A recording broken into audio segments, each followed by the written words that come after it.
डेक्स function के अंदर जो सबसे पहले सीरीज हम फंक्शंस की स्टार्ट करेंगे वो लॉजिकल फंक्शंस हैं। लॉजिकल फंक्शंस के अंदर हम कुछ लॉजिकल टेस्ट करेंगे। उसके लिए हम इफ फंक्शन को सीखेंगे, एंड और को सीखेंगे।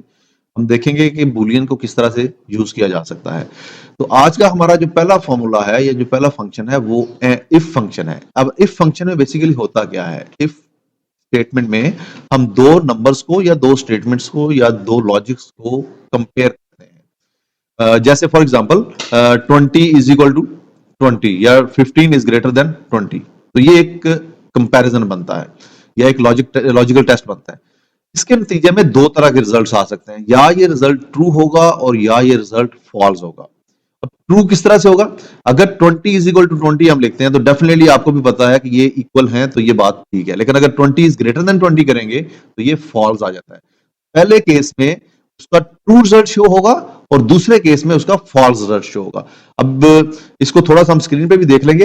अस्सलाम वालेकुम, मेरा नाम आबिद मकसूद है और आप Q3 स्किल्स यूट्यूब चैनल पे power BI for freelancer training देख रहे हैं। इफ स्टेटमेंट जो है ये बहुत इंपॉर्टेंट है और बहुत ज्यादा यूज की जाती है डेक्स में भी और एक्सेल के फंक्शंस के अंदर भी। अभी हम डेक्स में अगर बात करें तो डेक्स के अंदर यहां पे हम किसी एक कॉलम को ले लेते हैं और उसके ऊपर हम कुछ एनालिसिस करके देखते हैं। फॉर एग्जांपल यस, अच्छा, हम इस कॉलम के ऊपर, जो सेकंड कॉलम है, सेकंड कॉलम पर हम टेस्ट लगाते हैं कि इफ दिस इज कंज्यूमर, तो उसके केस में हमें ये यस का दे देगा, अदरवाइज नो कर देगा। तो हमने बेसिकली एक फिल्टर क्रिएट करना है कंज्यूमर के लिए कि एक कॉलम के अंदर यहां से हम यस सेलेक्ट कर रहे हूं तो वो यस जो है वो बेसिकली शो करे कि ये इस कॉलम की सिलेक्शन के ऊपर सारा कंज्यूमर है। इसके लिए हम इफ स्टेटमेंट यूज करेंगे। ये बहुत सिंपल है। अच्छा, मैंने आपको बताया था कि तीन तरह से हम फंक्शन यूज करते हैं या डेक्स यूज करते हैं। पहला है टेबल, दूसरा कॉलम और तीसरा मेजर्स। तो ये जो फर्स्ट है ये रो बाई रो कैलकुलेशन है। रो बाई रो कैलकुलेशन के लिए मैंने आपको बताया था कि हम कॉलम यूज करते हैं। तो मैं इसमें एक न्यू कॉलम ऐड करूंगा। अब कॉलम टूल्स के अंदर भी न्यू कॉलम आ रहा है और अगर आप होम टैब पे जाएंगे तो यहां से भी आप न्यू कॉलम ऐड कर सकते हैं। मैं न्यू कॉलम ऐड करता हूं। अब जब भी आपने फंक्शन लिखना है तो इसके इक्वल टू साइन के दोनों तरफ आपने कुछ ना कुछ लिखना होता है। एक्सेल के अंदर ऐसा नहीं था। एक्सेल के अंदर आपने इक्वल टू और उसके बाद आपने फॉर्मूला लिख दिया।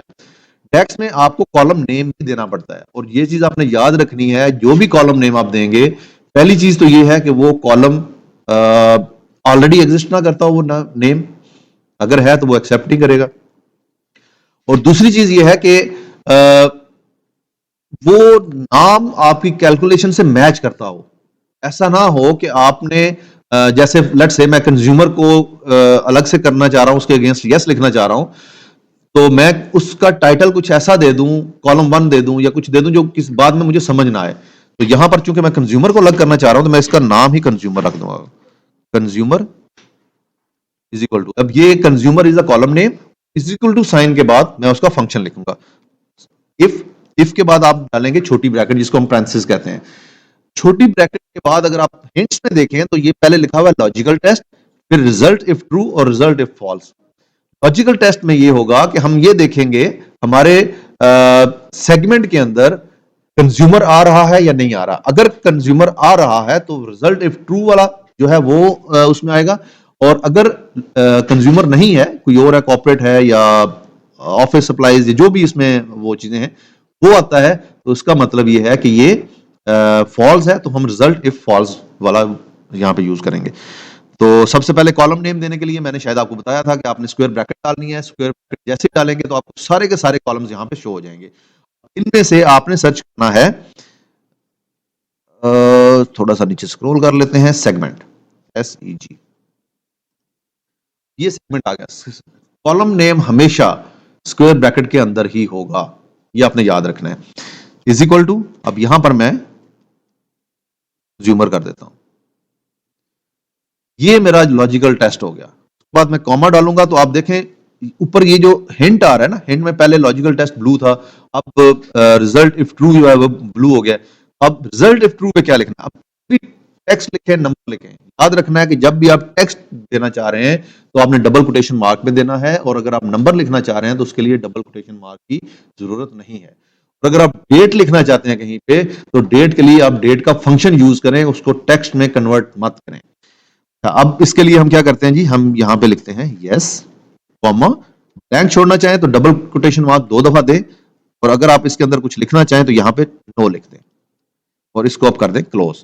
अब जितनी पैरेंथेसिस या स्क्वायर ब्रैकेट्स या एंगुलर ब्रैकेट्स आप ओपन करेंगे, उतनी आपको क्लोज भी करनी है। तो ये देखें, हमने स्क्वायर ब्रैकेट सबसे पहले हमने इफ स्टेटमेंट के लिए या कोई भी फंक्शन जब आप लिखते हैं तो उसके लिए आपको